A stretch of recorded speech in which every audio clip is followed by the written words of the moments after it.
At 20 years old, Margaret Ashford possessed nothing in the world except a hunger that would not quit, and $1 that felt warm in her palm from being clutched so long. The railroad company had cast her out. Not her, exactly, but the idea of her. The inconvenient daughter of a man they'd decided was never worth remembering. She had come to Copper Ridge, Colorado, in the autumn of 1887, with the clothes on her back and a letter of introduction from a distant cousin that the cousin's wife had burned before Margaret could deliver it. The boarding house proprietor had turned her away. The milliner had no openings. The general store owner had looked at her the way one looks at a stray dog that might bite. And so on a gray afternoon in October, when Margaret walked past the abandoned rail yard at the edge of town, where the spur line had been shut down 5 years prior, she saw it. An old passenger car, its paint peeling like sunburned skin, sitting on blocks in the weeds. A man stood nearby, ancient and bent, who introduced himself as Thaddeus Webb, the property caretaker. When she asked him the price of the car, he laughed, a dry, rattling sound, and said $1, just to have it off his conscience. She gave him her dollar. She bought herself a home that day, a hollow shell of riveted iron and rotting wood, and neither of them could have imagined that within those walls lay the secret that would shake the foundations of Copper Ridge, that would prove her father's honor, and that would restore to an entire town what had been systematically stolen from beneath their feet. Settle in, and let us tell you the story of Margaret Ashford. If you're watching from a place where your own family was overlooked, where your contributions went unseen, we invite you to tell us in the comments below. The Ashfords had been railroad people, going back 3 generations. Margaret's grandfather had worked on the Central Pacific during the great driving of the Golden Spike in '69, when the nation itself seemed to be stitched together by iron and ambition. Her father, William Ashford, had inherited not riches, but a philosophy, that honest work was its own reward, that the rails connected people to opportunity, that a man's integrity was the only capital that mattered. He had taught Margaret to observe the world with precision, to notice what others rushed past.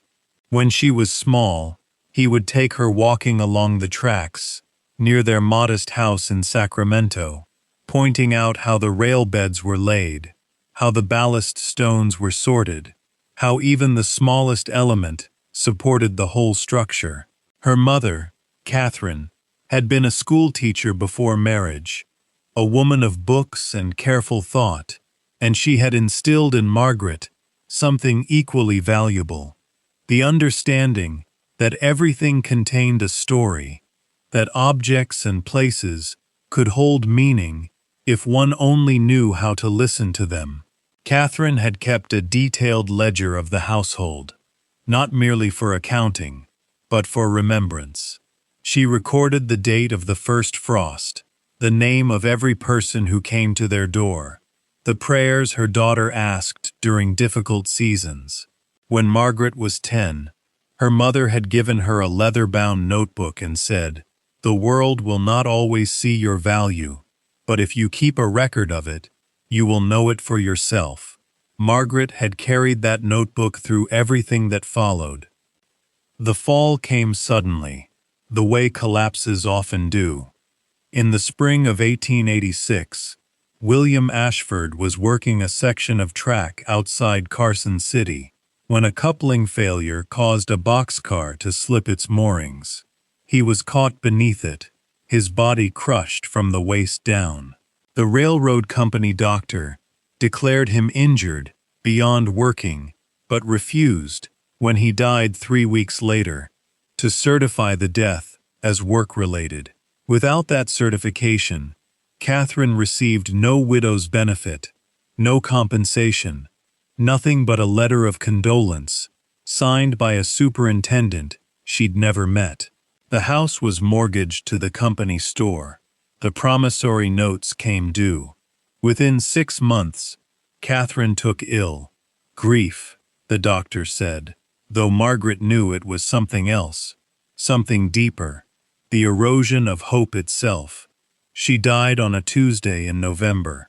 Margaret, at 19, found herself without parents, without home, and without prospects. Her father's cousins in Sacramento offered her work as a scullery maid, but the work came with insinuations, with hands that reached in darkness, with a kind of degradation she could not accept. She left with nothing but the clothes she wore and the leather notebook her mother had given her. She had walked, begged rides on freight wagons, and made her way over the mountains to Copper Ridge, a town small enough to offer anonymity, high enough to feel like it was reaching toward something better. She had been wrong about the welcome she would receive. The train car had been part of a luxury spur line that served the mining operations high in the San Juan Range, a passenger car for the company executives and their wives, decorated once with brass fixtures and upholstered seats, now home only to spiders and the wind's hollow conversations. Margaret climbed inside on the day she bought it, and the smell was of rust and decay and something else, something like secrets, kept too long in darkness.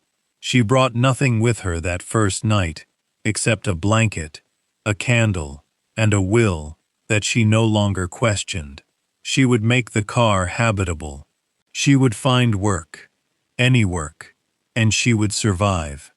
Survival had become her entire philosophy by then. Not thriving, not building, merely enduring the next day. But as she explored the interior in the fading light, running her hands along the walls, she noticed something curious. The spacing didn't align. The exterior and interior dimensions of the car, when she measured them by pacing, seemed to differ by nearly 3 feet along the western wall. She pressed her palms against the wooden paneling. It was smooth and deliberately finished, the work of a craftsman. And there, near the floor, where someone had kicked at the baseboard, a corner had come slightly loose. Her fingers found the edge. She pulled. The panel gave way, and the small cloud of dust that rose smelled like the past itself, old paper and leather, and something metallic. Inside the cavity, wrapped carefully in oilcloth and bound with cord, lay 3 leather-bound ledgers and a leather portfolio thick with documents. Margaret's heart moved into her throat. She carefully extracted them and brought them to the window where the last light still lingered. The ledgers were account books, meticulously detailed, written in a formal hand that spoke of education and precision. The first entries dated back to 1875. She opened one with trembling care and began to read. The handwriting belonged to someone named Edmund Harrows, and what Edmund had recorded was a crime of systematic theft. The ledgers detailed disbursements, money paid out from a mining operation called the redemption claim, money that was supposed to be held in trust for the Copper Ridge Township, according to a territorial statute, money for schools, for road maintenance, for the town's infrastructure. But the entries showed that between 1875 and 1882, Harrows, who had been the company's chief accountant, had been directing the funds into a separate account under a false name, slowly, methodically, enriching himself, and, she could see from the ledger marks, at least 2 other parties whose identities were coded with initials. The amounts were staggering. The theft represented nearly $50,000 in a time when a man could live on $40 a month. She opened the portfolio. Inside were letters, correspondence between Harrows and others, discussing the scheme with an almost casual callousness. There were also documents relating to property claims, deeds to land around Copper Ridge that the township believed it owned, but that had been fraudulently transferred to private parties through forged documents. And then, at the bottom of the pile, she found something that made her breath catch. A railroad company death report, dated May 1886, concerning one William Ashford. In the margins, in Edmund Harrows's handwriting, was a note: "Cannot pay benefit. He knows too much about the accounts." He was asking questions about the tunnel construction expenses. Better this way. Margaret sat in that train car as full darkness came on, and she wept. Her father had not died by accident. He had been, not deliberately murdered perhaps, but allowed to die while the company withheld aid, because he had discovered the theft. He had been asking the right questions, and they had answered him with silence and the denial of benefit. She had her mother's notebook in her pack, and she took it out and wrote everything down: the dates, the amounts, the names and initials she could decipher, the questions that burned in her mind. She wrote all through that night, by candlelight, and as she wrote, she understood that the train car had not been abandoned by accident. Edmund Harrows must have been removed from his position before these documents could be discovered, and somehow, whether by intention or chance, they had been sealed into the walls of this car, hidden where they might never be found unless someone desperate enough, and small enough, and overlooked enough to be invisible, came looking. For 3 weeks, Margaret worked in the mornings at a laundry and spent her afternoons in the Copper Ridge Public Records Office, cross-referencing names and dates. She was careful not to reveal what she was doing. Merely a young woman, with nothing else to occupy her time, poring over old documents and title transfers. She learned that the school had been built, yes, but a decade behind schedule and half finished. She learned that several promising mining operations in the township had failed to launch because the infrastructure investment that should have supported them never materialized. She learned that Edmund Harrows had disappeared from Copper Ridge in 1883, relocated to Denver, where he'd become a wealthy man, wealthy on money that didn't belong to him. She learned that 2 of the initials in the ledger belonged to town officials, men still living, still respected, men whose names appeared on the church rolls and the civic board. The realization bloomed in her like a terrible flower. The theft was still ongoing. The men still held the stolen land. The money, once spent, could not be recovered, but the land remained, held through forged documents, valuable now as the mining operations matured. They were still living on stolen ground, all of them. She needed help. The question was, who could trust? She could not walk into the sheriff's office. The sheriff's name was in the ledger. She could not bring the documents to the town council because the documents would implicate too many people in power. She thought of Thaddeus Webb, the old man who had sold her the car, and she went to find him. He lived in a small cottage at the edge of the rail yard, and when she showed him the documents, his entire body seemed to age further. He told her that he had known Edmund Harrows, had suspected something was wrong, but had been silenced by a threat. Not a physical threat, but a threat to his employment, his livelihood, his family's security. He had kept silent for 5 years. When he saw Margaret, he had seen perhaps a chance at redemption. He gave her the names of 2 people he believed could be trusted: a railroad company lawyer who had left Copper Ridge in disgust and now practiced in the larger city of Durango, and a journalist for the Denver Post who had been investigating corruption in the mining territories. Margaret prepared copies of the ledgers, careful and precise, using all the handwriting skills her mother had taught her, and she began to build her case. But word travels in small towns like water finding cracks, and her inquiries did not go unnoticed.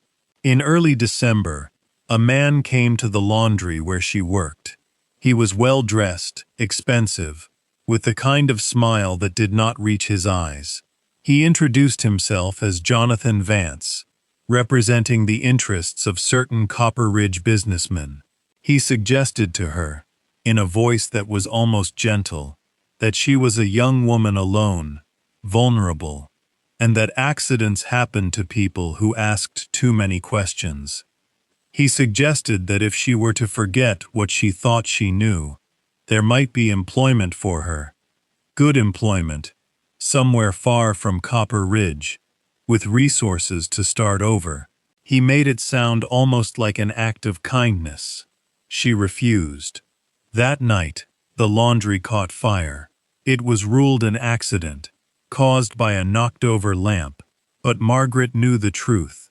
She moved her copies of the ledgers to Thaddeus Webb's cottage and accelerated her timeline. The journalist from Denver arrived 3 days later, brought by the railroad lawyer, and they met in secret to examine the full extent of what Margaret had found.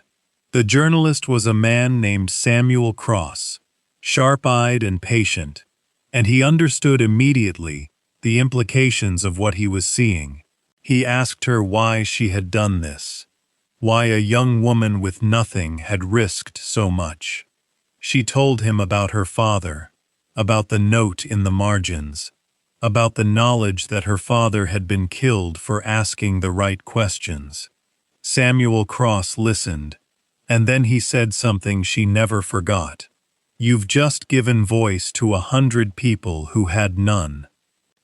The story broke in the Denver Post on December 15, 1887, with Samuel's byline and every detail carefully documented. The railroad company, facing federal scrutiny, reopened the death investigation into William Ashford. They found witnesses, workers who had suspected foul play, foremen who had overheard conversations.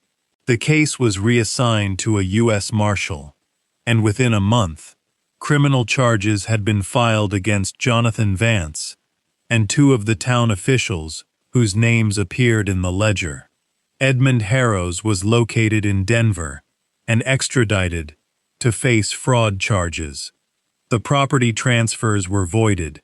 The stolen land reverted to the Copper Ridge Township. The state legislature, embarrassed by the scope of the corruption that had been exposed, authorized a settlement, not compensation for the theft. Money was already spent, but funds for the school expansion, the road improvements, the community infrastructure that should have been built a decade earlier. The changes came swiftly. Copper Ridge was rebuilt, reinvigorated, suddenly a town with resources and potential again. And through it all, Margaret Ashford remained quiet. She left the train car eventually, when Thaddeus Webb passed away, and left her money. Not a fortune, but enough that she could have choices. She could have used the attention to build herself a life of comfort. The journalists wanted to interview her. The railroad company wanted to offer her compensation. But she understood something essential that others sometimes miss. The story was not about her reward, but about the restoration. She had no interest in becoming famous for finding secrets. The real victory was in seeing a town rise from what she had uncovered, in watching the school be finished, in seeing new businesses establish themselves now that the corruption had been exposed. She used the money from Thaddeus's estate to open a small lending library in Copper Ridge, and she staffed it with the careful record-keeping that her mother had taught her. She kept books the way her mother had kept them, not merely for accounts, but for the stories of the community, for the names of those who had struggled and endured. She recorded the town's recovery, entered the names of every person who used the library, documented the changes as they unfolded. Years later, when historians came to study the corruption case that had become a pivotal moment in Colorado's territorial governance, they found Margaret's records waiting for them, organized and precise, and absolutely honest. She had transformed her mother's philosophy into a living practice. Everything contained a story, and it was worth recording. The train car sits still in that rail yard, weathered now, nearly to colorlessness, no longer a symbol of abandonment, but of the opposite. The moment when something nobody wanted revealed itself to contain everything that everyone needed. Margaret Ashford bought it for $1 because she had $1 and nowhere else to go. She found inside not treasure exactly, but the truth, which turned out to be far more valuable. The town that had rejected her learned her name. Her father's honor was restored, and the men who had poisoned the town's future faced consequences in the courts of law. The train car remained, and sometimes people would point to it and say, "That's where it started. That's where she found the ledgers." But Margaret herself would walk past it, only occasionally, and she never spoke of it with pride or bitterness. She had simply been the person willing to look inside the walls, willing to spend sleepless nights reading what others had hidden, willing to trust that truth, even when it threatened everything, was worth pursuing. She had been overlooked her entire life, a poor young woman, nobody's daughter anymore, invisible in the way that those without resources always are. And it was precisely that invisibility, that powerlessness, that had made her the only person in Copper Ridge who could do what needed doing. The town's salvation came not from someone mighty, but from someone with everything to lose and nothing left to protect. That is sometimes how restoration works in this world. That is how the overlooked become the saving grace. Thank you for listening to the story of Margaret Ashford. If you've ever felt that your origins made you invisible, or if you've surprised yourself with your own resilience, we'd love to hear from you in the comments. And if you know the story of someone overlooked who changed their community, would you share that story with us? What is a time when you found value in something, or someone, that the world had written off? We'd like to know. Until next time, stay close.